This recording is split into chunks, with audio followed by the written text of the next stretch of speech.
Faut-il utiliser Next.js ou Remix pour créer une app en 2023? Tu le sais, je suis un fan de Next.js et je suis tombé sur une pépite pour comprendre les différences et pour comprendre pourquoi, personnellement, je préfère le Saint Next.js.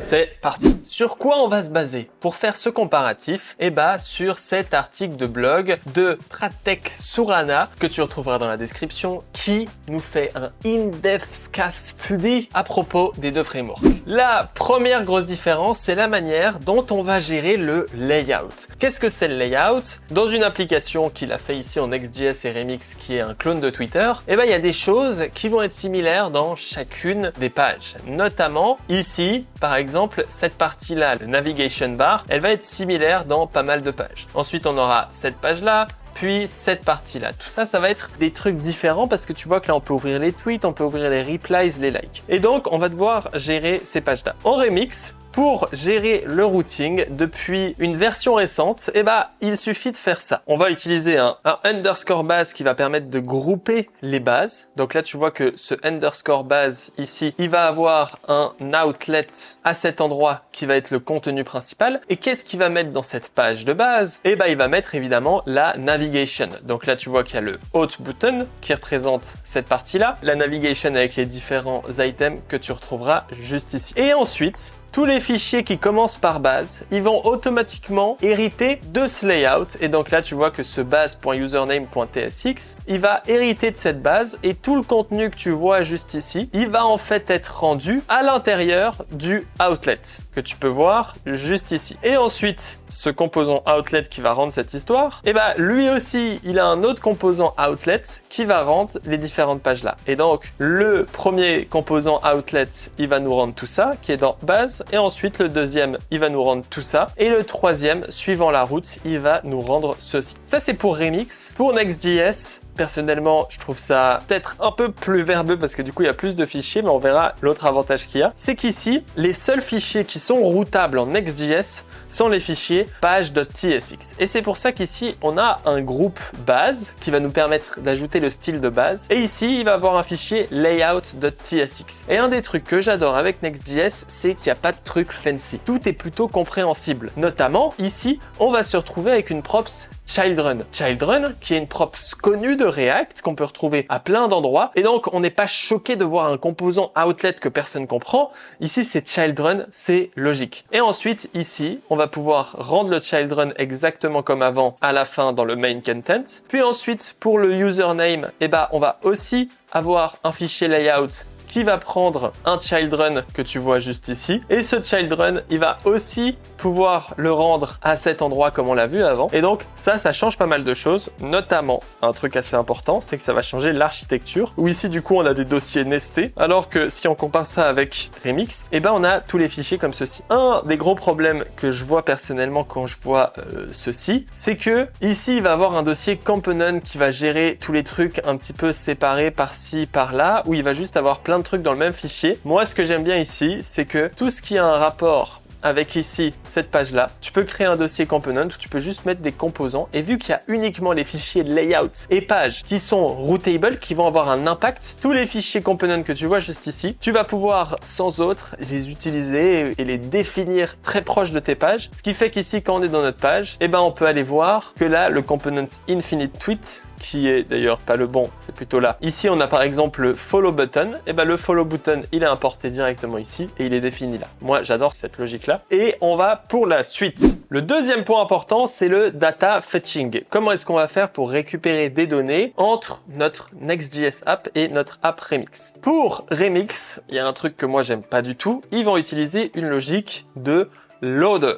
Qu'est-ce que c'est un loader? Eh ben, on va avoir un export const loader qui va être ici. Vu que tu l'exportes, Remix, il va l'importer et il va l'appeler lorsque tu rends ta page. Et ensuite, tu vas pouvoir récupérer le résultat du loader ici en utilisant le hook useLoaderData. On peut le voir assez facilement dans notre page de username juste ici. On va avoir une fonction loader qui récupère le current user et le user profile. comme tu peux le voir ici. S'il n'y a pas de user, il retourne une 404 comme tu peux le voir et ensuite il retourne le user. Les données définies là, ils vont être récupérées avec ce use loader data. Pour que les types soient corrects, et tu viens typer avec typeof de loader comme tu peux le voir ici, ce qui permet ici de récupérer le user et le current logged user. Et donc c'est comme ça que ça va fonctionner la majorité du temps, ce qui va te permettre d'avoir ces fonctions qui vont pouvoir être appelées. Et donc ça, c'est un des avantages de Remix. C'est que quand Remix va rendre ta page, il va appeler toutes les fonctions loader en même temps, ce qui va charger toutes les pages de cette manière-là, comme tu peux le voir. Et ce qui va faire,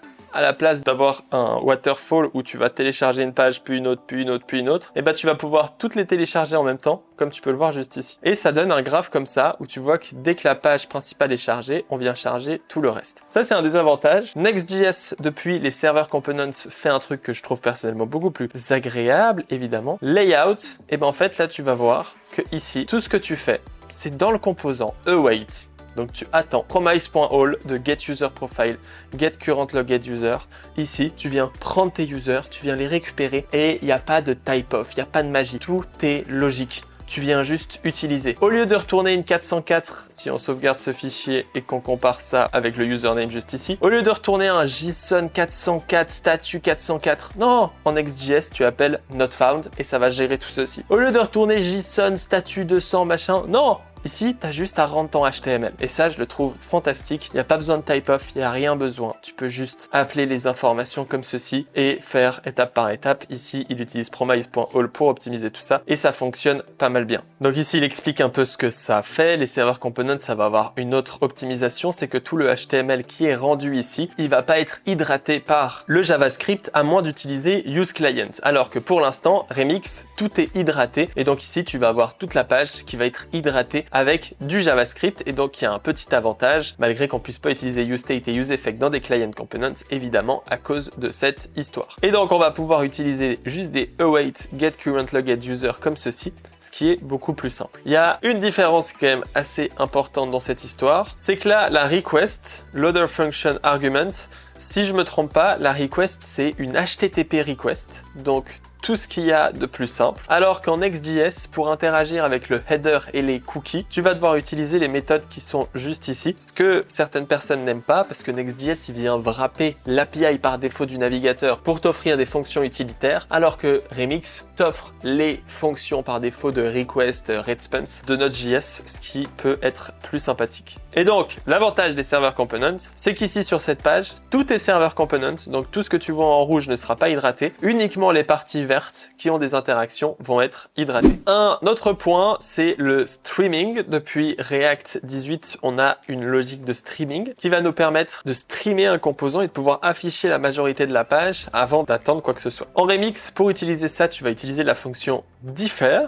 et ce differ, ensuite, tu vas devoir l'utiliser avec await comme ceci, passer le résultat props.tweet ici, suspended infinite tweet machin truc, juste ici, pour pouvoir récupérer les données qui ont été differ, donc c'est-à-dire qui vont être suspendues, streamées comme ceci. Et l'avantage du streaming, c'est qu'ici, tu vas avoir ta page qui est par défaut rendue avec un loading et qui va ensuite être rendue complètement. Avec Next.js, gérer le streaming, il n'y a rien de plus simple. Tout ce que tu as besoin de faire, c'est d'utiliser suspense et de wrapper n'importe quel server component qui vient faire des choses asynchrones. Par exemple, récupérer les users, récupérer la liste des tweets, etc. Tu viens juste le wrapper dans un suspense. Donc je sais pas si Michel, il nous a utilisé suspense dans l'application. On va voir. Donc voilà, il a utilisé suspense par exemple ici. Et donc là, il a ce composant home tweet qu'on va pouvoir ouvrir comme ceci, qui est en fait juste en dessous, qui vient récupérer des données, juste en le wrappant dans Suspense, juste en faisant ça, tu viens opt-in pour le streaming, ce qui te permet directement d'optimiser considérablement ta page.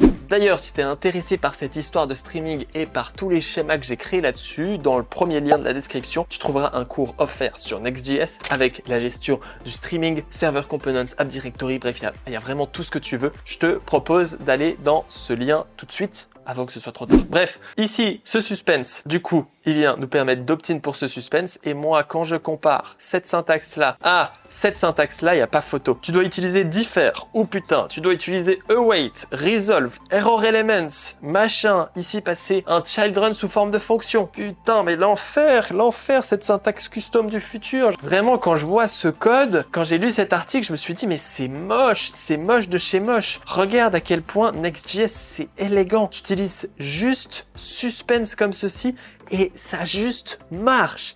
Et c'est ça qui est magique avec Next.js, c'est que la rapidité pour shipper est monstrueuse. Ça juste marche 99% du temps. Ensuite, on va parler des data mutation, qui est le point 4. Alors avec Remix, ils ont une technique assez sympathique pour gérer ces data mutation. C'est une fonction qui s'appelle action. De la même manière que loader, tu vas pouvoir exporter action et tu vas avoir cette logique. Donc tes loaders, ils appellent components, et quand tu appelles une action, on va réappeler le loader pour avoir les données refresh et on va réappeler le component. Alors, je te préviens, on va respirer parce que la syntaxe de ces actions, ça me fait mal à la tête juste de les voir. Donc ça, c'est un exemple de action. On va tout de suite aller voir action dans sa code base avec par exemple ici ce hot finine. Et bah ici, on va avoir le action qui prend request. Request, on va pouvoir récupérer le form data. Dans ce form data, on va pouvoir récupérer les données qui nous intéressent. Puis ensuite, on va pouvoir vérifier que tout fonctionne, blablabla, blablabla, quoi, comme tu peux le voir ici. Puis là, s'il y a un problème, et ben on va pouvoir envoyer field d'erreur. S'il y a un problème, on va envoyer field d'erreur et sinon on va créer la session et rediriger l'utilisateur sur la page slash. Ensuite ici dans le sign-in, on va pouvoir utiliser use action data. Donc ça va être les données retournées de notre serveur action. Et ensuite avec ce action data, on va pouvoir ici passer ce genre de syntaxe. Alors je commence à être angoissé là, donc laissez-moi quelques temps pour respirer parce que ça commence à m'angoisser cette histoire. Donc là on va passer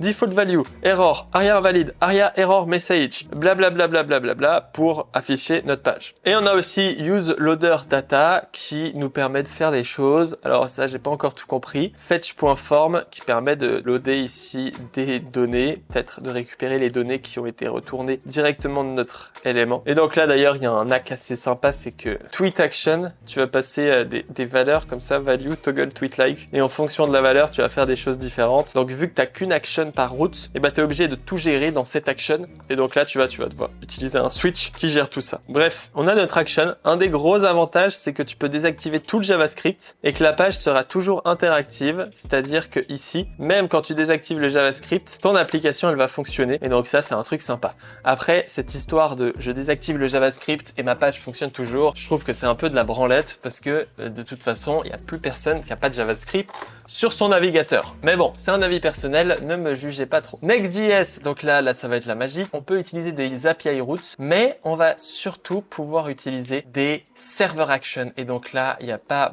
plus simple au monde. On va pouvoir utiliser des server actions en passant en props à nos client components ou juste en les important dans n'importe quel client components avec une magie qui est juste incommensurable. Et donc là, si on va voir la page sign-in juste ici, et ben on passe de ce gros bloc dégueulasse action avec plein de trucs bizarres à ici, juste un hot server qui vient faire ça dans notre fonction. Donc là, il y a tout dans notre fonction. Dans le cas d'une erreur, ici tu peux hang code value and error, c'est une fonction qu'il a lui-même qui va nous permettre de faire les fields d'error. Ensuite, tu vas pouvoir passer ça en search params. Et donc là, bon, c'est aussi dégueulasse. Donc moi, sincèrement, ma technique avec ces formulaires, c'est de faire que des client components, React Hook Form, bref, le machin ultime, tout simple.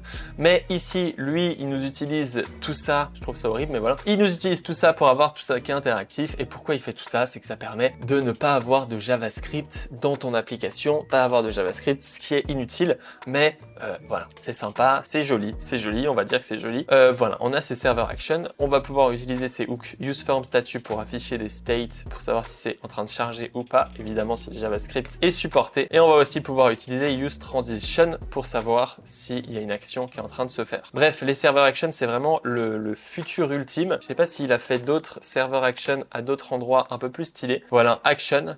Et donc là, tu vois que cette fonction logout ou cette fonction create tweet, il va pouvoir ensuite l'appeler n'importe où comme ceci. Il va pouvoir l'appeler à plusieurs endroits et ce sera toujours cette même fonction create tweet qui va être appelée de cette fonction use server que tu vois juste ici. Et donc ce use server, il te permet vraiment de faire n'importe quoi directement côté serveur et moi maintenant je l'utilise pour tout et ça me fait gagner un temps monstre. Bottom line, blablabla.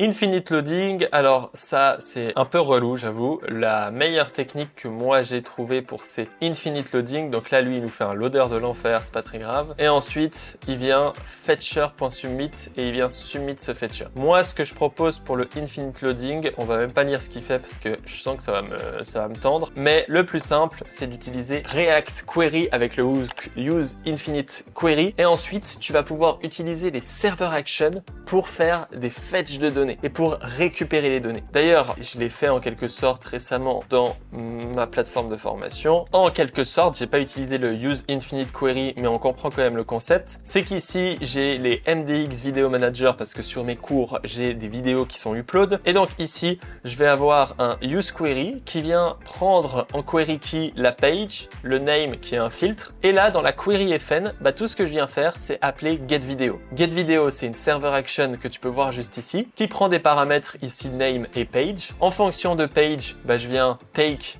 le nombre de vidéos par page, du coup ici c'est 9, et je viens skip ceci comme cela. Et ensuite, là, j'ai mon use query qui vient directement. Donc dans un use query, je viens utiliser les server actions pour get des données. Alors, je sais pas si c'est une bonne pratique. On s'en fout, en tout cas ça marche très bien. Donc je viens get des données avec ma server action et ensuite je viens les afficher et donc je viens gérer les pages comme ceci. Donc lui il a fait un truc horrible qui m'angoisse totalement, mais ça marche. Bref, d'autres features, voici un peu pour ces différences. Pourquoi est-ce que je préfère Next.js à la fin? C'est principalement parce que c'est beaucoup plus simple et je trouve que la learning curve quand même de Next.js, il y a plus de magie, qu'il faut comprendre et ça c'est problématique. Mais après, une fois que tu as compris un petit peu la magie qui va se produire, ça va être beaucoup plus simple de créer des applications. La preuve, j'ai quand même créé 5 applications depuis le début d'année avec Next.js et j'ai une rapidité pour créer des applications qui est juste monstrueuse. Bref, si tu as envie de maîtriser Next.js, encore une fois, cours dans la description. Promo, il y a du lourd qui arrive, donc je te conseille d'aller voir ça. Si tu as envie d'utiliser Remix, continue, c'est un super framework et en vrai, je l'ai adoré. Et avant que les server actions sortent, j'étais vraiment fan de Remix. Après, il y a eu les server actions et j'étais en mode non, mais c'est trop nul Remix, c'est pas possible. Et après, il y a eu les server components aussi avant. Et là, je me suis dit, mais Remix, ils sont éclatax à côté de ça. Et donc, c'est pour ça que maintenant, je suis vraiment en full Next.js et je suis très heureux. On se retrouve pour une prochaine vidéo. N'oublie pas de t'abonner à cette chaîne YouTube. À très bientôt. Ciao, ciao.